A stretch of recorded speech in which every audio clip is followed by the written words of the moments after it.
Hello everybody, this is the Ship Modelers Library. Today I will show you a book with the portrait of Peter Pett and the Sovereign of the Seas, National Maritime Museum, Queen's House, Greenwich.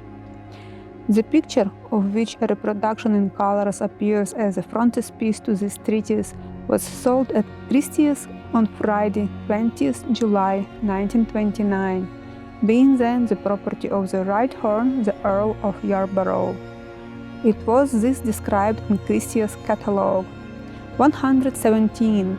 William van de Velde, the Royal Sovereign, with a portrait of Sir Phineas Pett, the builder.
Thank you for watching. Let me know in the comment section below which book would you like to flip through in the next edition.